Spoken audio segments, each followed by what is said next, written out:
Welcome to Revenge with Lyra. I texted the family group chat. Doctor says surgery's tomorrow. Can someone be with me? My sister replied, "We have dinner plans, good luck." My mom added, "Don't be dramatic, it's just surgery." And I simply wrote back, "No worries." My name is Rachel Monroe. And if you think you know how this ends, stay tuned. Because what happens when the people you need most laugh at the very thing that could end you? The phone slipped from my hands that night. Not from shock, from clarity. Their words weren't sharp, they were hollow. Hollow like an echo in an empty church, where you realize the silence is louder than the prayer. I stared at the hospital ceiling, for taped to my arm, monitors beeping with indifferent rhythm. My family wasn't coming. They had reservations, selfies to post, a world where I was an afterthought. So I whispered, to no one in particular, "Then I'll stop asking." The nurse adjusted my blanket, eyes gentle in a way blood never gave me. Strangers showed me more presence than blood. That irony burned deeper than the incision waiting for me at dawn. But I didn't rage. I didn't beg. I chose stillness. And stillness breeds clarity. That night, as the city hummed beyond the glass, I signed a release form. Media contacts. Public interest request. Quiet preparations that didn't need applause, just timing. Because while they clinked glasses at dinner, a news ticker was already building its headline. While they scrolled menus, a newsroom was stitching my name to a story larger than their neglect. And when the cameras lit up, they wouldn't see me as the fragile daughter begging for company. They'd see the truth they dismissed broadcast across every screen they held in their hands. No raised voices. No slammed doors. Just the weight of their absence turned into evidence. And at 9:12 p.m., when the segment aired, they dropped their forks. They dropped their phones. Because on the news, I wasn't a patient anymore. I was a headline. And the headline had one caption they couldn't control. Left alone before surgery. Family missing. World watching. That was the moment silence became my stage. The clip was less than 3 minutes. A reporter outside the hospital, voice steady, words slicing. 29-year-old patient Rachel Monroe faces surgery tomorrow morning. Her story? A family group chat where she asked for support and was told, "Don't be dramatic." Now, as she prepares alone, strangers have begun offering what her own relatives would not. The anchor nodded gravely. The image flashed. My text thread, anonymized but visible enough. The timestamps glowed like scars. I didn't leak it in anger. I leaked it in truth. The world loves receipts. And my family had given me the clearest ones. Across town, I imagined them frozen at their dinner table. My sister's manicured hand gripping her phone too tight. My mother whispering she wouldn't, even as her face drained of color. My father shaking his head, muttering about overreaction, about airing laundry. But the laundry was theirs, not mine. Because while they dismissed me as dramatic, the public saw something else. Abandonment. By the next morning, donations were pouring in. Flowers filled my hospital room. Messages from strangers painted my walls with more love than blood ever had. A local support group offered to sit with me through surgery, rotating shifts, so I wouldn't face the operating room alone. The hospital staff smiled. "You've got more people outside waiting than most politicians." And still, the group chat remained silent. No apology. No arrival. Just 3 dots that never turned into words. At 6:45 a.m., a nurse wheeled me down the hall. Cameras clicked from the sidewalk outside. I didn't wave. I didn't smile. I just let the story breathe. Because for the first time, my pain wasn't hidden in the quiet corners of family neglect. It was public, documented, witnessed. And the world was asking the one question my family never did. How could they leave her like that? I closed my eyes under the surgical lights, steady, calm. Not because I trusted them, but because I trusted silence, the kind that exposes. And when I woke up, still breathing, I knew something had shifted forever. The surgery had repaired more than my body. It had carved my family's name into shame, and I hadn't lifted more than a finger. When I opened my eyes, the room was filled with flowers. Bouquets pressed against the window ledge, cards tucked into every vase. The machines hummed softly, but the real noise was outside. Reporters still camped at the curb, community members lighting candles in quiet solidarity. I wasn't alone anymore, except, of course, by blood. My phone buzzed with hundreds of messages, but not from the people I once called family. They were silent, paralyzed, too late to erase what had already gone public. Then, a notification broke the silence of the group chat. Mom, Rachel, please take this down. People are asking questions. My sister added, You're embarrassing us.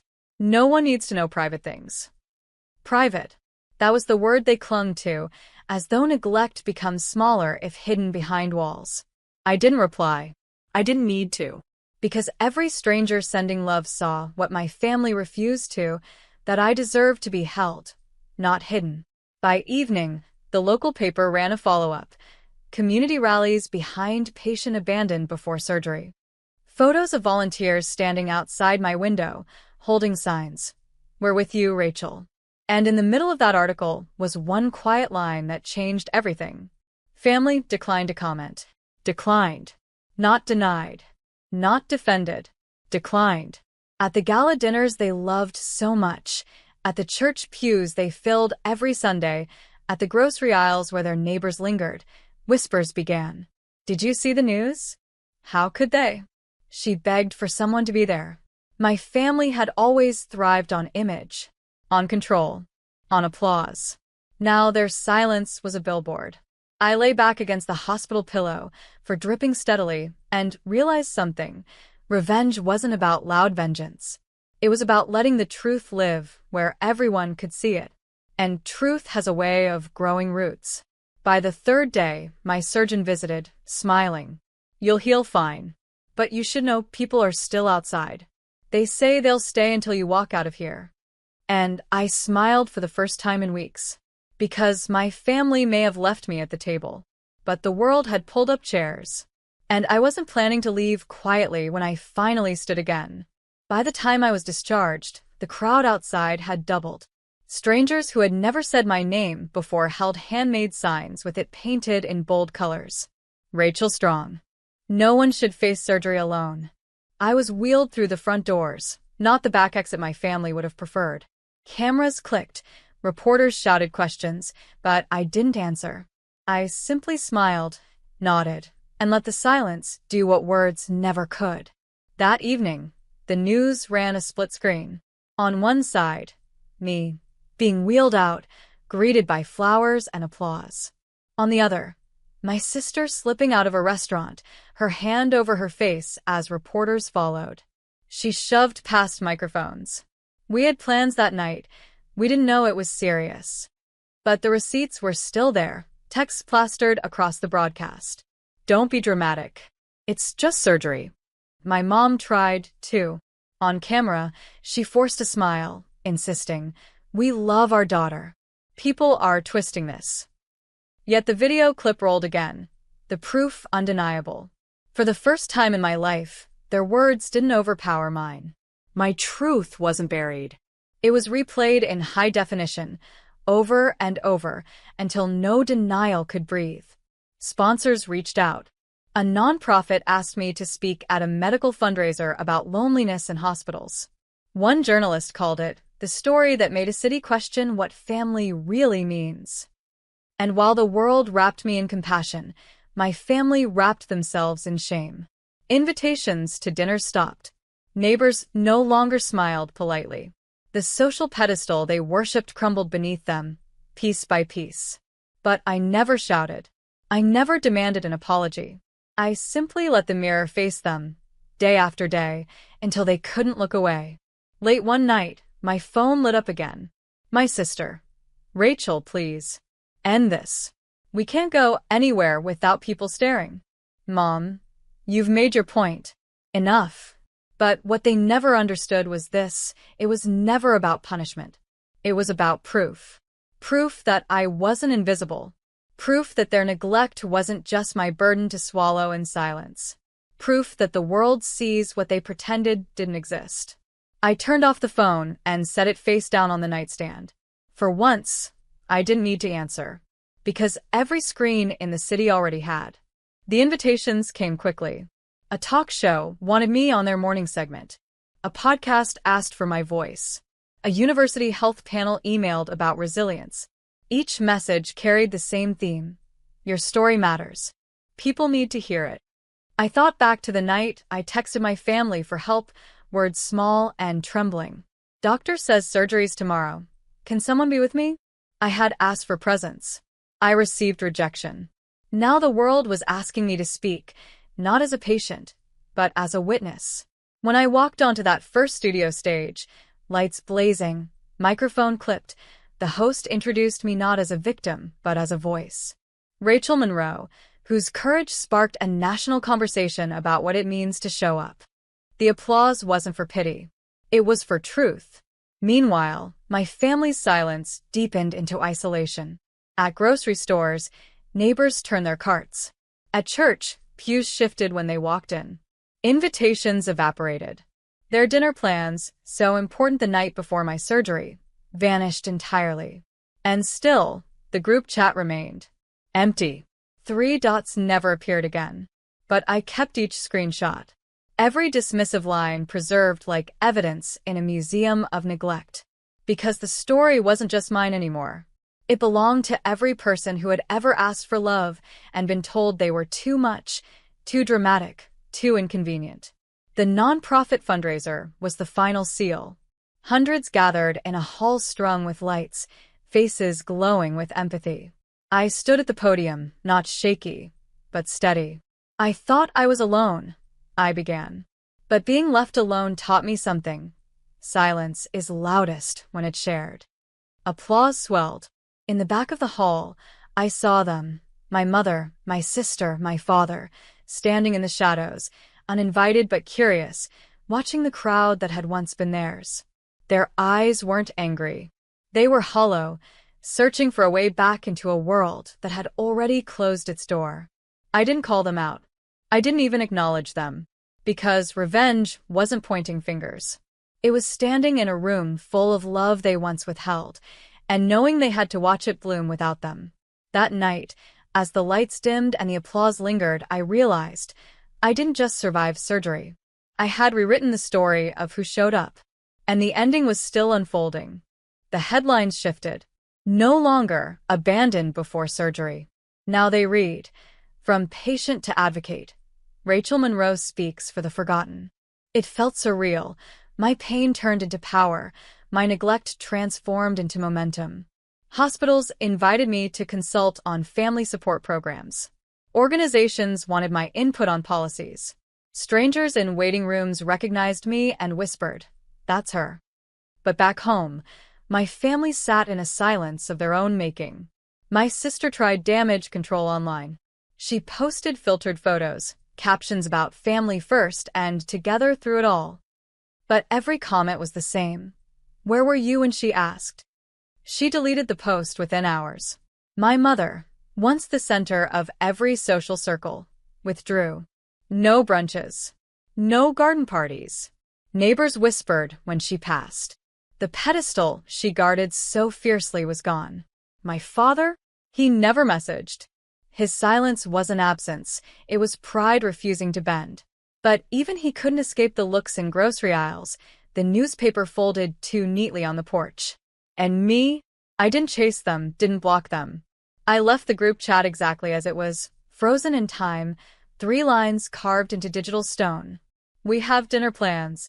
Don't be dramatic. No worries. That chat became a monument. Not of rage, but of revelation. One evening, I was invited back to the hospital, this time not as a patient, but as a guest of honor. They unveiled a new program, pairing volunteers with patients facing procedures alone. A nurse pulled me aside. "This exists because of you," she said. I thought about the night I lay under fluorescent light, begging silently for someone to walk through the door. Now, dozens of doors would open for others. And my family? They had to live in a city where my name was spoken with admiration, while theirs had become a cautionary tale. I never confronted them directly. I didn't need to. Every headline, every panel, every program was a mirror they couldn't turn away from. Because the cruelest punishment isn't exclusion. It's being forced to watch the one you dismissed become everything you pretended they weren't. And the mirror was only getting brighter. The gala was next, the biggest event of the year, and my name was at the top of the program. They would be there. They always were. But this time, they wouldn't recognize the stage. Because it was mine. The city gala had always been my family's crown jewel, the one night they could dress in borrowed elegance and bask in borrowed admiration. For years, I'd been their silent accessory, standing behind them, smiling faintly while they collected applause that was never theirs. But this year, the program bore a different name at the center. Mine. Keynote speaker, Rachel Monroe, patient advocate. The hall shimmered with chandeliers, sequins, polished shoes. My mother arrived in her usual pearls, though her eyes carried exhaustion no diamond could conceal. My sister's smile was brittle, plastered too wide, while my father stayed 2 steps behind, avoiding every camera lens that turned his way. When my name was called, I walked onto the stage in a simple navy dress. Not dazzling, not loud, steady. The kind of presence that doesn't need sparkle to shine. Applause thundered. I set my notes down and looked out at the sea of faces. My family's table sat near the front. I didn't linger on them. Instead, I began. 3 months ago, I asked a simple question in a family group chat. Doctor says surgery's tomorrow. Can someone be with me? The answer was silence. Or worse, dismissal. A murmur rippled through the audience. I held up my phone, the screen glowing with the screenshot. The words were blurred to protect privacy, but clear enough to carry the weight. We have dinner plans. Don't be dramatic. Gasps broke across the hall. But here's the truth, I continued, voice steady. Family isn't always who shares your blood. Sometimes, family is who shows up when it matters most. And when blood turned away, strangers became my lifeline. That's why I stand here tonight, not to shame, but to remind, presence is the greatest gift we can give each other. The room erupted in applause, rising to its feet. Cameras flashed. The host wiped away a tear. At the front table, my mother bowed her head. My sister's hands fidgeted in her lap. My father's jaw clenched, eyes fixed on the tablecloth. I didn't gloat. I didn't point.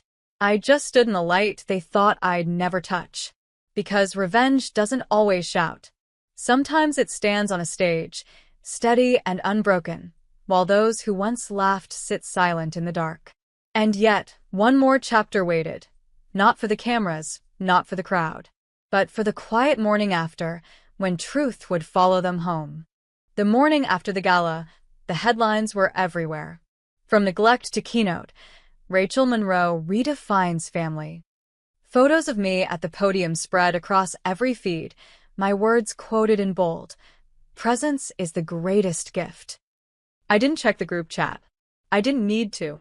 Because in every coffee shop, on every porch, in every whispered conversation across the city, the verdict had already been spoken. My mother avoided her morning walk. The neighbors no longer waved. My sister locked her socials, comments drowning her captions. My father folded the newspaper with shaking hands, unable to stop the front page from staring back at him. Meanwhile, I sipped my coffee in quiet peace.